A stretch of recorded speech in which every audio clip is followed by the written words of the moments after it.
Yes, good morning all of you. आवाज आ रही है? Yes, sir. Okay, come on. अभी linear equations in two variables. आज फिर से एक नई बात आ रही है कि हल की प्रकृति क्या होती है, जान पाएंगे। तो हल जो हम निकाल रहे हैं विलोपन विधि से, बीजगणितीय ढंग से हल, उसकी प्रकृति क्या है? ठीक है, तो प्रकृति पर कंडीशनिंग करेंगे। ठीक है, ये भी ध्यान देना है। ठीक है, nature of solution, nature of solution. ठीक है, क्या स्टैंडर्ड फॉर्म देखिए, a1x, ठीक है, linear equations in two variables. ठीक है, लीनियर इक्वेशंस चल रहा है, दो variables, a1x plus b1y plus c1 equals 0। Standard form में constant term left hand side लाया हूं, स्टैंडर्ड फॉर्म में constant term left hand side. तो याद दिला रहे हैं, a2x, कुछ सवाल भी कर लेंगे, b2y c2 इक्वल्स 0। अब पहला केस क्या आता है, अगर इनका ग्राफ ड्रॉ किया जाए और लाइंस इंटरसेक्ट कर जाए, रेखाएं प्रतिच्छेद करें। ठीक है ना, रेखाएं एक दूसरे को प्रतिच्छेद कर रही, ठीक है, रेखाएं प्रतिच्छेद कर रही हैं। ठीक है, प्रतिच्छेद, और अंग्रेजी का प्रयोग धीरे धीरे बढ़ाते जाइए। प्रतिच्छेद एक बार बस लिखेंगे, पढ़ेंगे बाद में, अंग्रेजी चलेगी। रेखाएं प्रतिच्छेद कर रही हैं, लाइंस आर इंटरसेक्टिंग। उस दशा में क्या हुआ, जब लाइंस इंटरसेक्ट कर रही हैं तो एक पॉइंट आया, और वो ये है। ठीक है, पॉइंट आया P, लाइंस आर इंटरसेक्टिंग। ऐसे में कैसे कहते हैं, यूनिक सॉल्यूशन कहते हैं। जब लाइंस इंटरसेक्ट कर जाती हैं तो यूनिक सॉल्यूशन कहलाता है। ध्यान रहे, यूनिक सॉल्यूशन अद्वितीय हल की बात करेगा। अद्वितीय हल में रेखाएं एक बिंदु पर प्रतिच्छेद कर जाएंगी, अद्वितीय हल की बात हुई। ठीक है, ये आया। अब शर्त क्या होगी, ये ध्यान देना है। a1/a2 याद रहे is not equal to b1/b2। दी हुई समीकरण में यदि ऐसा होगा तब हम कह सकते हैं कि यूनिक सॉल्यूशन आएगा और रेखाएं प्रतिच्छेद करेंगी। ये बात ध्यान देनी है। ठीक है, रेखाएं कब प्रतिच्छेद करेंगी, lines are intersecting with corresponding unique solution. Unique solution होगा, अद्वितीय हल होगा। उसकी दशा क्या है, कंडीशन क्या है, a1/a2 is not equal to b1/b2। अगर ये नहीं होगा ऐसा, ठीक है, नॉट इक्वल टू, तब यूनिक हल निकलेगा। यस, क्लियर हुई बात। अब दूसरी बात कह रहे हैं, उसे सोचिए। दूसरी बात ला रहे हैं और उसमें रेखाएं समांतर जा रही हूं, ठीक है, या एक दूसरे पर, ठीक है, ओवरलैप कर रही हूं, सुपर इम्पोज हो जाए, ठीक है, ओवरलैप करें तो क्या आएगा, ये देखना होगा। और पैरेलल के लिए नो सॉल्यूशन आ जाएगा। तो अनंत हल देख रहे हैं, अनंत हल कब मिलेंगे, ये अनंत हल तभी हो सकते हैं जब एक रेखा पर दूसरी रेखा ओवरलैप कर जाए। ठीक है, कोइंसिडेंट लाइंस, ठीक है, एक रेखा पर दूसरी रेखा आ गई, कोइंसिडेंट लाइंस। कोइंसिडेंट लाइंस आएंगी कब, ए बी पहली रेखा बनाई, उसी पर दूसरी रेखा पी क्यू भी आ गई, उसी पर दूसरी रेखा पी क्यू आ गई, है ना। तो क्या हुआ, हर बिंदु ए बी का जो अनंत है, हर बिंदु ए बी का क्या है, पी क्यू बिंदु के बराबर। क्या है, हाँ बोलो, कुछ कह रहे हैं। हर बिंदु ए बी का क्या है, पी क्यू बिंदु के बराबर। क्या है, हाँ, हर बिंदु ए बी का समान है किसके, पी क्यू के हर बिंदु से। ठीक है, पी क्यू का हर बिंदु ए बी पर लाई कर रहा है और ए बी का हर बिंदु पी क्यू पर लाई कर रहा है। चूंकि एक रेखा पर अनंत बिंदु होते हैं इसलिए अनंत हल की दशा बनेगी कब, कोइंसिडेंट लाइंस में। ठीक है, और अनंत हल जब आएंगे तो कंडीशन क्या बनेगी ये देखना है। A1 upon A2 is equal to B1 upon B2 और is equal to C1 upon C2, ये आया। अब अगर रेखाएं तीसरे केस में समांतर चली जाएं तो पता चला ए बी और पी क्यू एक दूसरे को प्रतिच्छेद नहीं कर रहे हैं।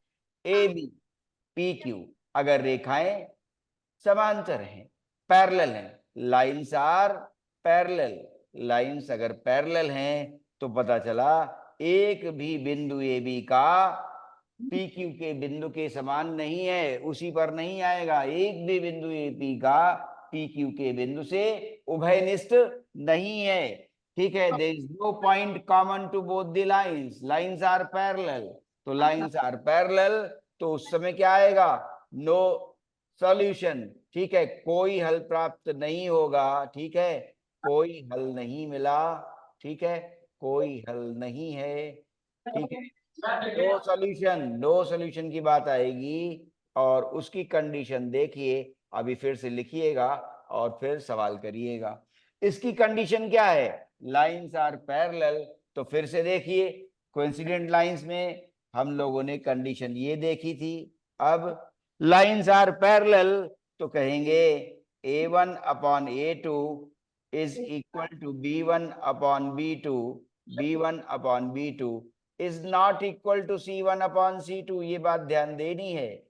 A1 upon A2 B1 upon B2 के बराबर तो आए, लेकिन C1 बाई C2 के बराबर ना हो, तो ये तीसरी कंडीशन है। अब आप मेंशन करिए, इसके बाद फिर सवाल करते हैं। आप मेंशन करिए इतनी बातें, हल की प्रकृति, नेचर ऑफ सॉल्यूशन एक बार फिर लिख लेंगे तो याद रहने लग जाएगा। चलिए, लिखना चाहते हैं लिखिए। पहले रेखाएं प्रतिच्छेद कर रही हैं, लाइंस आर इंटरसेक्टिंग। ठीक है, यूनिक सॉल्यूशन निकलता है तो कंडीशन ये है पहली वाली, A1 upon A2 is not equal to B1 upon B2। अनंत हल, एक लाइन दूसरी लाइन पर ओवरलैप कर जाएगी तो कंडीशन ये है A1 upon A2 is equal to B1 upon B2 is equal to C1 upon C2। अब यदि कोई हल ना मिले तो साफ पता चलता है कि लाइंस पैरेलल हो जाएंगी, समांतर चली जाएंगी। ठीक है, तो कोई हल नहीं मिलता, उसकी दशा क्या है, A1 upon A2 is equal to B1 upon B2 is not equal to C1 upon C2। ये वाली कंडीशन बना लीजिए। ठीक है, अब तीनों कंडीशन गौर करके ध्यान दीजिए। ठीक है, और उसके बाद ध्यान से देखकर अब आप मन में रखिए, लिख लिया तो ठीक है, आगे बढ़ते हैं। फिर इन पर हम आपसे कंडीशन के लिए सवाल करेंगे। ठीक है, अब कंडीशन पूछ रहे हैं।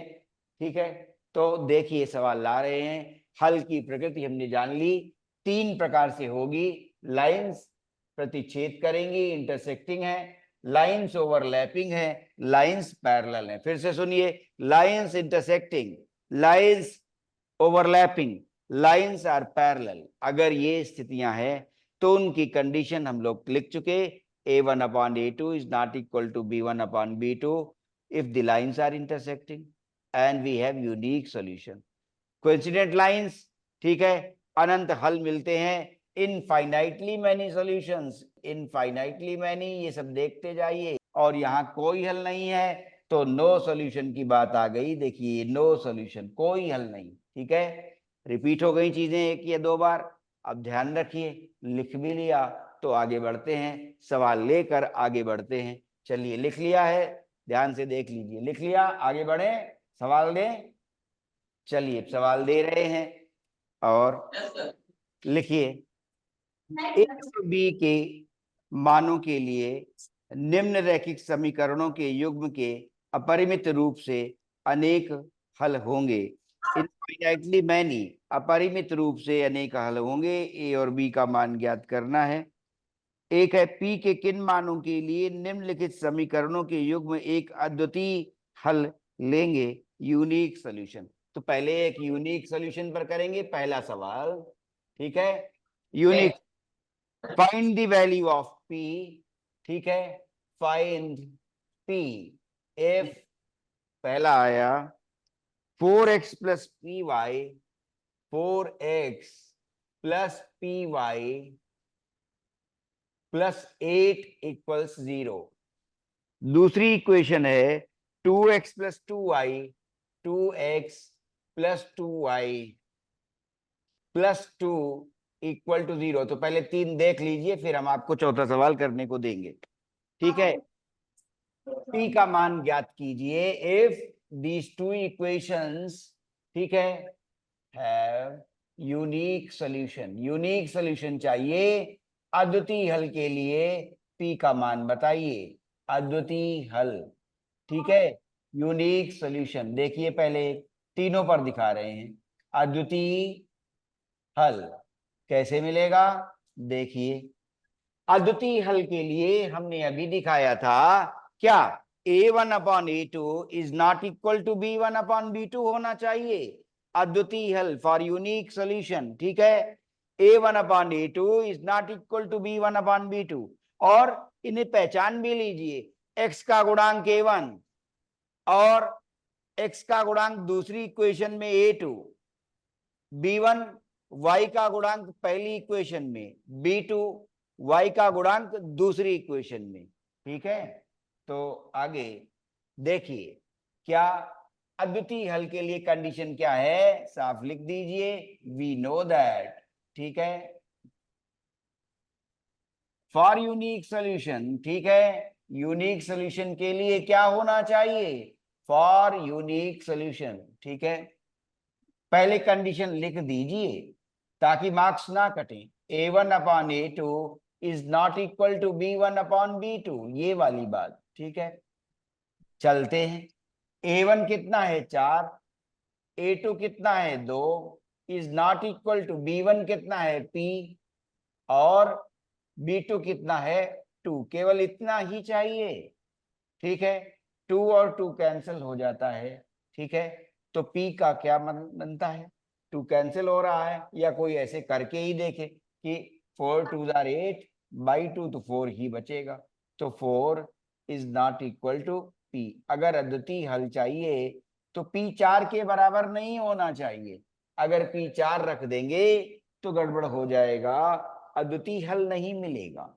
तो क्या उत्तर आया, p का मान यदि 4 नहीं होगा तो अद्वितीय हल मिल जाएगा। ये लिख लीजिए जल्दी से। पहला सवाल ये था, p का मान बताइए यदि दी हुई समीकरण युग्म में क्या निकले, अद्वितीय हल निकल आए। तो अद्वितीय हल निकलने के लिए कंडीशन क्या थी, a1/a2 is not equal to b1/b2। With this condition we are arriving at the answer, and that tells p should not be 4, p 4 नहीं होना चाहिए यदि अद्वितीय हल चाहिए। चलिए इसके बाद दूसरा सवाल लिखते हैं, प्लीज नोट इट, ठीक है। इसको आप नोट कर लीजिए, फिर मैं दूसरा सवाल दे रहा हूं।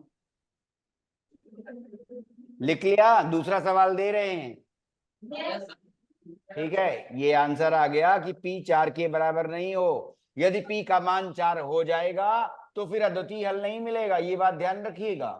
p नॉट इक्वल टू 4 आया है अद्वितीय हल के लिए, इसका अर्थ क्या निकला, यदि p बराबर 4 रख दें तो अद्वितीय हल नहीं निकलेगा। बाकी p के सभी मानों के लिए अद्वितीय हल प्राप्त होता ही रहेगा, ठीक है। अब दूसरा सवाल लिख रहे हैं, चलिए।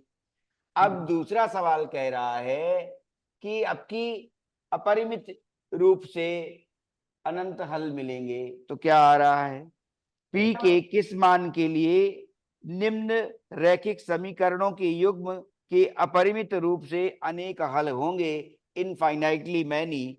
तो देखिए जरा, हम लोग कंसिडर कर रहे हैं क्या, इक्वेशन है kx plus 3y minus k-3 equals 0।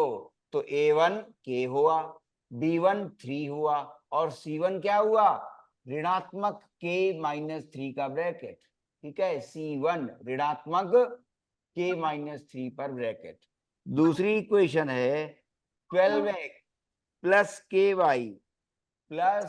Y, दूसरी इक्वेशन है माइनस के इक्वल टू 0, ठीक है। अब कह रहे हैं फाइंड के का मान बताइए, फाइंड के, ठीक है। इफ द गिवन सिस्टम, ठीक है, इफ गिवन इक्वेशंस, ठीक है, गिवन सेट, गिवन सिस्टम, ठीक है, हैज इनफाइनाइटली मैनी, अनंत हल, इनफाइनाइटली मैनी सॉल्यूशंस, अनेक हल, अपरिमित अनेक हल, कैसे, अनंत हल, और दूसरी तरह से भी कह रहे हैं अपरिमित अनेक हल, ठीक है। तो क्या कंडीशन है, फिर से देखिए, अपरिमित अनंत हल के लिए जो कंडीशन है हमारे पास वो क्या थी, A1 upon A2 is equal to B1 upon B2 is equal to C1 upon C2, ऐसा होना चाहिए, ठीक है ना। यही कंडीशन लिखी थी, जरा ध्यान दो, ये कंडीशन लिखी गई, याद करिए, ये कंडीशन लिखी गई क्या, अपरिमित अनंत हल A1 upon A2 is equal to B1 upon B2 is equal to C1 upon C2, है ना। तो फिर आगे बढ़िए, फिर से और कंडीशन लगाइए, A1 कितना है, k के बराबर, A2 कितना है 12, B1 कितना है 3, और B2 कितना है k, और उसके बाद ये तीसरी प्रोपोर्शनलिटी जो यहाँ लिखी गई है ये 3, इसमें इसको लेना जरूरी है, बहुत जरूरी, minus k minus 3 upon minus k।